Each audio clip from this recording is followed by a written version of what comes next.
नमस्कार, बहुत स्वागत है आपका स्काई इंडिया टीवी में और मैं हूं आपके साथ दीक्षा। हम बात कर लेते हैं अगली बड़ी खबर की।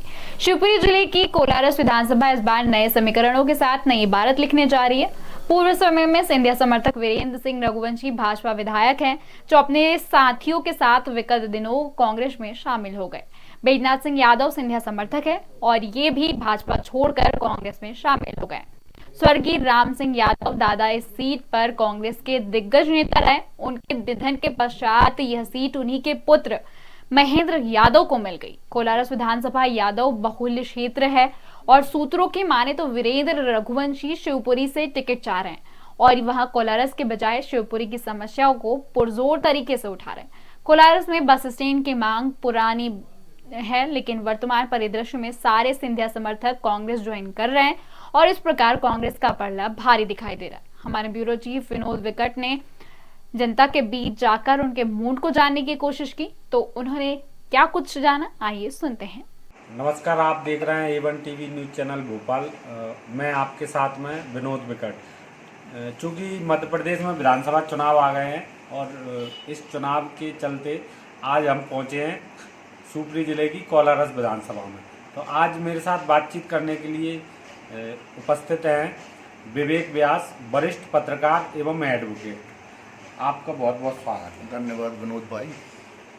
मेरा ये सबसे पहला मेरा जो सवाल है वो ये है कि मध्य प्रदेश में 5 साल बीजेपी की सरकार अभी रही है, तो उसको किस तरह से आप देखते हैं और कितना % अंक आप उसको देना चाहेंगे 100 में से?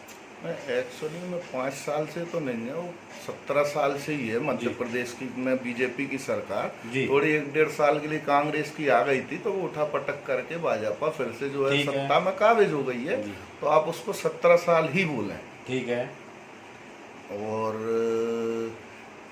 समय समय पर बहुत सी योजना चल रही है भाजपा की। हर योजना को लेके जो है शासन और सत्ता तो प्रभावी है, लेकिन अधिकारियों के द्वारा, प्रशासनिक अमले द्वारा इन सब योजनाओं में गंभीरता नहीं बरती जा रही है, जिसके चलते क्या है कि आम जन को कहीं हद तक लाभ नहीं मिल पा रहा। उसमें क्या है, तकनीकी का उनने ज़्यादा जुड़ाव कर दिया, तो ग्रामीण अंचल के लोग जो होते हैं वो जैसे हर एक चीज़ में KYC कर दी है। अब आवेदन कहीं जमा होता है, KYC करने आपको दूर जाना है। छोटी छोटी गलतियां जैसे आधार कार्ड में तो वो मान्य नहीं हो रही, तो उसमें बड़ा समय, हर चीज में शपथ पत्र मांगते हैं तो 200-200, 300 रुपये गरीब जन के लगते हैं। इन सब जैसे योजनाओं में जैसी छोटी छोटी विसंगतियां हैं, उन सबको एक ही जगह लोक सेवा केंद्र पर यदि स्थापित कर दिया जाए, आम जनता को बहुत राहत मिलेगी। अच्छा, आपने कहा 17-18 सालों से मध्य प्रदेश में बीजेपी की सरकार है। मैं केवल ये 5 साल का रिपोर्ट कार्ड जैसे रिपोर्ट कार्ड बोलूं, या 5 साल में जो बीजेपी ने जो मध्य प्रदेश में योजनाओं के माध्यम से या जनता को जो लाभ दिया, उस पर अपन बात करें तो उस पर क्या कहेंगे?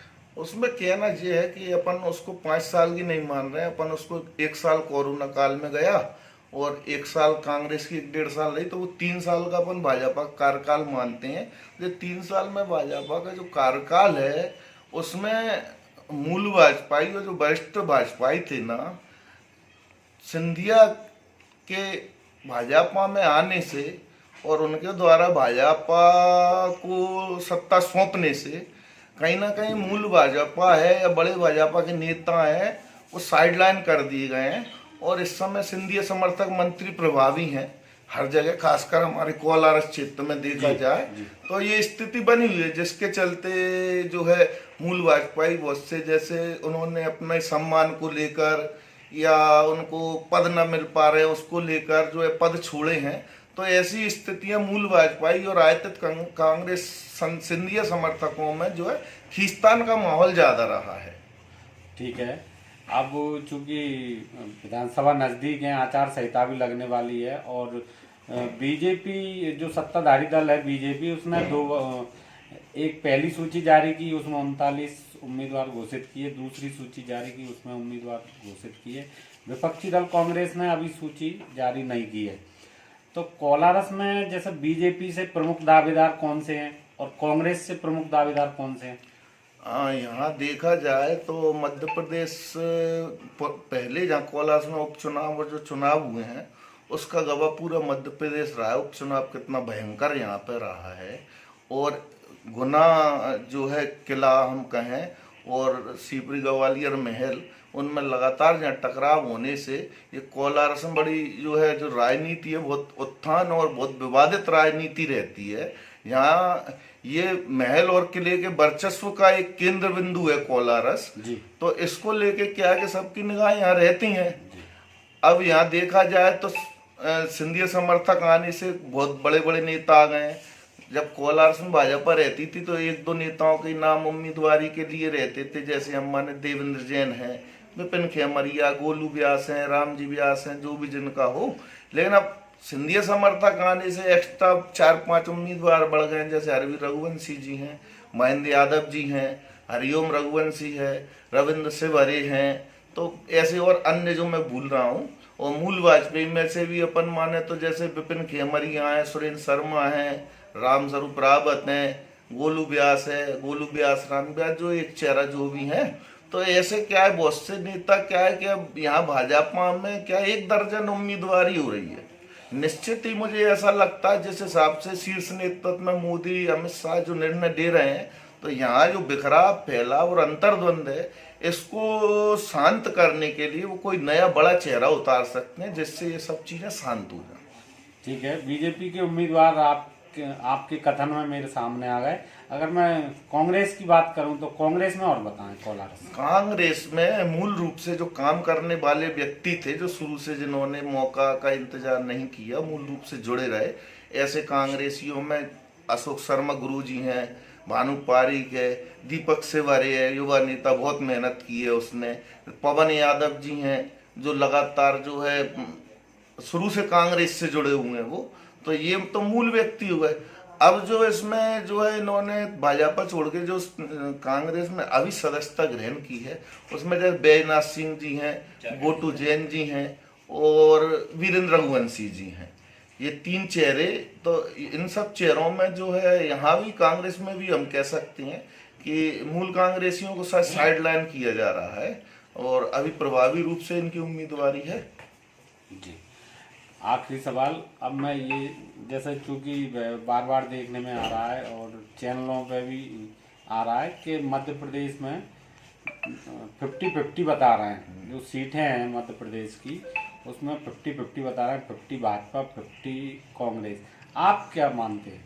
नहीं, ये स्थिति थी, ये इस स्थिति की जानकारी वरिष्ठ नेतृत्व को है। इसका प्रमाण ये है कि सांसद और केंद्रीय मंत्री एक तरीके से देखा जाए नरेंद्र सिंह तोमर हैं, कैलाश विजयवर्गीय हैं, जो राष्ट्रीय स्तर के नेता, और भी 4-5 सांसदों को उन्होंने टिकट दिया है। तो कहीं ना कहीं डेंजर जोन वाली स्थितियों को कंट्रोल करने का उन्होंने प्रयास किया है। लेकिन दूसरी ओर एक और बहुत बड़ी बात यह है, इन बड़े बड़े नेताओं के साथ यदि 19-20 हो गया तो इनका पूरा राजनीतिक भविष्य खत्म हो जाएगा। तो भाजपा को इस बात की जानकारी है कि 10-20 सीटें डेंजर जोन में हो। कहीं ना कहीं कांग्रेस सर्वे में भी आगे आ रही है और प्रभावी भी होती जान पड़ रही है। हम मध्य प्रदेश के परिप्रेक्ष्य में बात ना करें तो खासकर कोलारस में, सीपरी में ये कांग्रेस प्रभावी होती तो जा रही है। अब आगामी चुनाव आते आते क्या स्थितियां बनेंगी, ये कौन सा चेहरा देंगी, उस हिसाब से जीत हार निश्चित है। लेकिन हाँ, भाजपा इसको लेके बिल्कुल चिंतित भी और समझ भी रही है। इस कारण बड़े बड़े जो है नेता हैं उनको विधायक का टिकट दिया जा रहा है। तो चुनावी कवरेज में आज हम कोलारस में उपस्थित थे और मेरे साथ में बात करने के लिए वरिष्ठ पत्रकार विवेक व्यास एवं वो पत्रकारिता के साथ साथ में एडवोकेट भी हैं। हमने जितने भी सवाल उनसे किए उन्होंने बेबाकी से उनका जवाब दिया। चुनावी कवरेज में विनोद विकट को अब दीजिए इजाजत।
क्या नाम है आपका?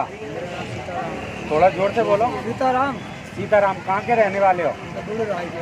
बूढ़े राज के। हाँ, तो आज किस लिए आए हो आप? काय का प्रोग्राम है? कांग्रेस का कांग्रेस का? तो कांग्रेस का क्या प्रोग्राम है? प्रोग्राम है अपने वोट लेने का, वोट लेने का? और हम भी मदद करेंगे इनकी। ऐसा थोड़ी होता है, हम कांग्रेस ही जन्म से चले आ रहे हैं। तो जन्म से कांग्रेसी हो? तो कोलारस में बीजेपी जीतेगी या कांग्रेस? कांग्रेस जीतेगी। कांग्रेस जीतेगी, जो तुम दावा कर रहे हो। दावा है ही वो। अच्छा, तो उम्मीदवार कौन होगा? जीतेगी। नहीं, कोलारस में जो उम्मीदवार है, जो विधानसभा टिकट का दावेदार है, वो कौन है? वो तो कहा पता है, कई विधायक खड़े हो रहे हैं। हाँ, अब हम एक जनता पार्टी आप किसको वोट दोगे? संज्ञान देंगे। आपके पंजाब हो? कांग्रेस की सरकार बनाना चाहते हो? बनाना चाहते हैं।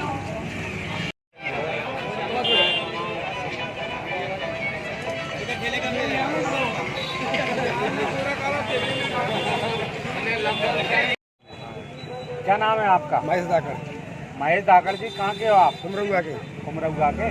तो आज का कोई कार्यक्रम में आए हो? नहीं, वैसे कार्यक्रम में नहीं आए, तुम बाजार आए। ये कौन सी विधानसभा है? कोलार विधानसभा। कोलारस विधानसभा।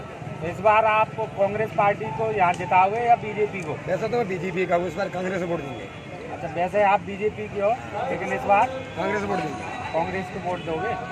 कांग्रेस की यहाँ से कांग्रेस का विधायक नहीं बनाओगे? रहा है, सारे लोग दे ही रहे हैं। रास्ते हैं आरक्षण बनने को, महिला पे आरक्षण पिछले वर्ग को दिया नहीं है। मान लो 2-2 रुपये दे के सब मजदूर खत्म कर दिया। मध्यम किसान परेशान है उससे। आराम की चीज उसको बिजनेस लाइन में दे दे, काम करके मजदूरी दे दे तो अच्छा लगता है। उद्योग लगाते हैं, उससे विकास होगा समाज का। इससे हरामी में और बन गया है पब्लिक। वैसे आप बीजेपी मैं बीजेपी को हमेशा बीजेपी वोट दिया है मैंने, लेकिन इस बार कांग्रेस देंगे। पूरा गांव दे रहा है इस बार हमें टोटली। कौन सा गाँव है आपका? कुमरउआ। पूरा गाँव कांग्रेस को वोट दे रहा है। कोई प्रत्याशी कोई भी हो। नमस्कार, A1 TV news channel Bhopal में आपका स्वागत है चुनावी कवरेज में। आज हम शिवपुरी जिले की कोलारस विधानसभा में आए हैं। यहाँ हमारे साथ कोलारस के कई नेता और कार्यकर्ता उपस्थित हैं। आइए उनसे जानते हैं चुनावी माहौल क्या है यहाँ। सर, क्या नाम है आपका? राजेंद्र सिंह यादव और रवि।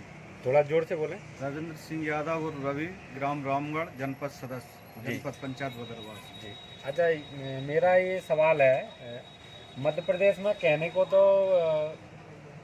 करीब 16-18 साल से, 17-18 साल से बीजेपी की सरकार है, लेकिन अभी जो वो 5 साल की अपन बात करें तो आप उनकी जो बीजेपी की जो योजना है और उनको आप 100 में से कितना नंबर देना चाहेंगे?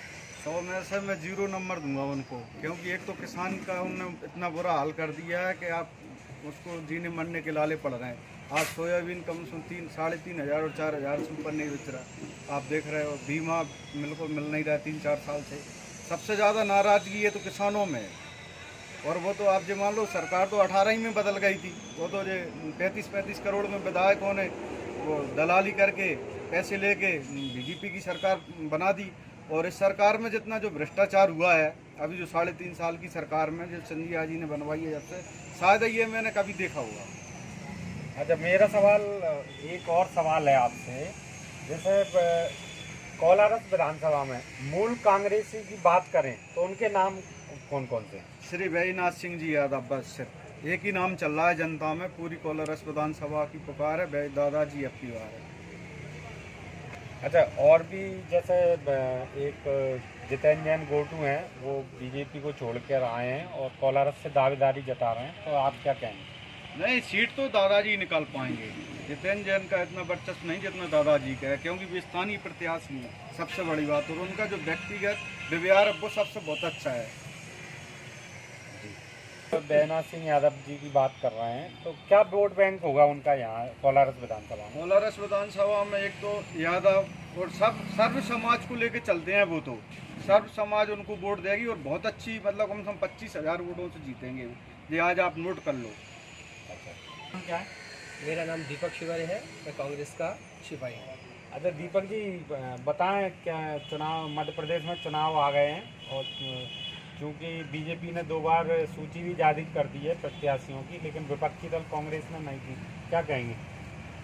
क्या है साहब, उनके यहाँ इतना घमासान है कि उनको प्रत्याशी ही नहीं मिल रहे हैं। उनको सांसद के प्रत्याशी जो हैं तो उनको विधानसभा में उतारने पड़ रहे हैं। तो मुझे नहीं लगता कि आगे 2024 में लोकसभा में वो क्या करेंगे। और हम पूरी तरह से हम ये नहीं चाहते कि पिछली बार जैसे हमारे साथ में हमारे परिवार का ये व्यक्ति ने हमारे साथ गद्दारी की, जिसकी वजह से हमको आज समय 5 साल के लिए हमें जनता ने मौका दिया और उसको हमने दिए हुए मौके को भी हमारे ही व्यक्ति के द्वारा गद्दारी करने की वजह से हमें 1.5 साल में वो छोड़नी पड़ी।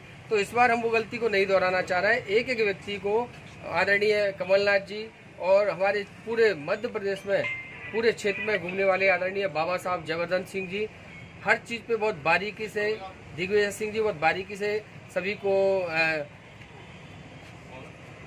चेक कर रहे हैं, मतलब मेरी भाषा में चेक कर रहे हैं, पूरा सर्वे कर रहे हैं, हर तरह से कार्यकर्ता से फीडबैक ले रहे हैं। किसी भी तरह से वो ये नहीं चाहते कि कोई कमी इस बार ना रहे, जो पहले हुआ है वो इस बार ना दोहराया जाए। इसलिए थोड़ा सा लेट हो रहा है लेकिन बेहतर होगा। आपका नाम क्या है? मेरा नाम सतीश धाकड़ है। सतीश जी, मेरा आपसे सवाल है। कोलारस में बीजेपी के विधायक थे वीरेंद्र रघुवंशी, क्या कारण है कि उन्होंने अचानक से बीजेपी छोड़ दी और कांग्रेस में शामिल हो गए? क्या कारण रहे? उन्होंने अपने आप में थोड़ा तेज बोलें। बीजेपी छोड़ने का कारण ये है, बीजेपी एक भ्रष्ट शासन है।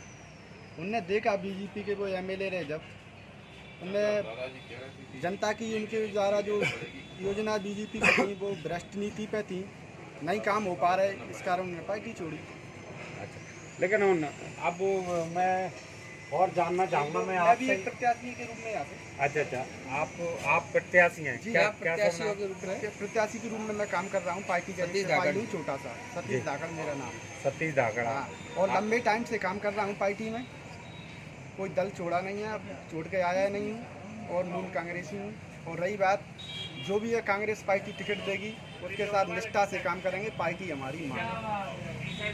अच्छा, कोलारस के जो विधायक थे वीरेंद्र रघुवंशी, लेकिन जैसे ही उन्होंने अचानक से बीजेपी छोड़ी और कांग्रेस, पहली बात तो उन्होंने बीजेपी छोड़ी, फिर प्रेस कॉन्फ्रेंस की, लेकिन जिस समय उन्होंने बीजेपी छोड़ी तो कोलारस में आतिशबाजी चलाई गई थी। क्या कहेंगे? क्या वो जिन्होंने चलाई थी, जिन्होंने मतलब वो दलाली या उसका मतलब विधायक जी ने उनको रिस्पॉन्स नहीं दिया, जो अपना मतलब वो कर रहे थे। विधायक जी ने 1 नंबर का काम किया है, 5 साल में जनता के लिए काम किया उन्हें डायरेक्ट। और ईमानदार कार्यकर्ता आज भी विधायक जी के साथ में था।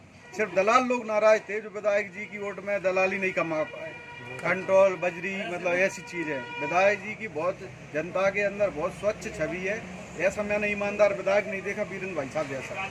और ईमानदार कार्यकर्ताओं के साथ में आज भी भाई साहब जी जान से खड़े हैं। तो मतलब अब क्या लगता है आपको, वीरेंद्र रघुवंशी मतलब शिवपुरी से टिकट चाह रहे हैं या कोलारस से? क्या लगता है? नहीं, उन्होंने शिवपुरी से टिकट चाह रहे हैं और कोलारस से तो दादाजी, और वो जीतेंगे शिवपुरी से भी, क्योंकि वहाँ भी बहुत आपने देखा बहुत भ्रष्टाचार हो रहा है। जनता बहुत परेशान है, रोडें खुदी डली हैं पूरी। 20 सालें कम से कम अपने वो नल जल योजना को हो गई, वही एक बार उपचुनाव में मंजूर करवा के लाए थे वीरेंद्र भाई साहब। और आपकी सीवर लाइन में 10 साल जनता धूल खा रही है, ना तो रोड बनी ना सीवर लाइन सक्सेस है। तो कहीं ना कहीं उनके जनप्रतिनिधि थे जो अभी उनका मतलब निकम्मापन जी उजिगर दिख रहा है।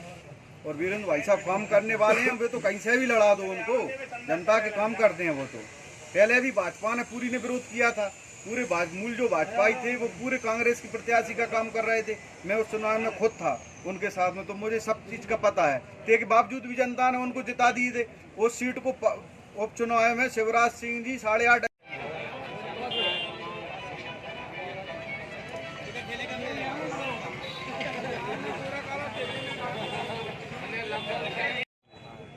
क्या नाम है आपका? महेश धाकड़। महेश धाकड़ जी, कहाँ के हो आप? कुमरौआ के। कुमरौआ के। तो आज का कोई कार्यक्रम में आए हो? नहीं, वैसे कार्यक्रम में नहीं आए, तो बाजार आए। ये कौन सी विधानसभा है? ये कोलारस विधानसभा। कोलारस विधानसभा। तो इस बार आप कांग्रेस पार्टी को यहाँ जिताओगे या बीजेपी को? वैसे तो बीजेपी का, इस बार कांग्रेस वोट देंगे। अच्छा, वैसे आप बीजेपी की हो, लेकिन इस बार कांग्रेस वोट देंगे। कांग्रेस को वोट दोगे? कांग्रेस की यहाँ से कांग्रेस का विधायक बना नहीं रहा है, सारे लोग दे ही रहे हैं। रास्ते हैं आरक्षण बनने को, महिला पे आरक्षण पिछले बार को दिया नहीं है। मान लो 2-2 रुपये दे के सब मजदूर खत्म कर दिया। मध्यम किसान परेशान है उससे। आराम की चीज उसको बिजनेस लाइन में दे दे, काम करके मजदूरी दे दे तो अच्छा लगता है। उद्योग लगाते उससे विकास होगा समाज का। इससे हरामी में और बन गया पब्लिक जी। वैसे आप बीजेपी मैं बीजेपी को हमेशा बीजेपी वोट दिया है मैंने, लेकिन इस बार कांग्रेस देंगे। पूरा गांव दे रहा है इस बार मैंने टोटली। कौन सा गाँव है आपका? उमरौगा। पूरा गाँव कांग्रेस को वोट दे रहा है। कोई प्रत्याशी कोई भी हो। प्रत्याशी कोई भी हो।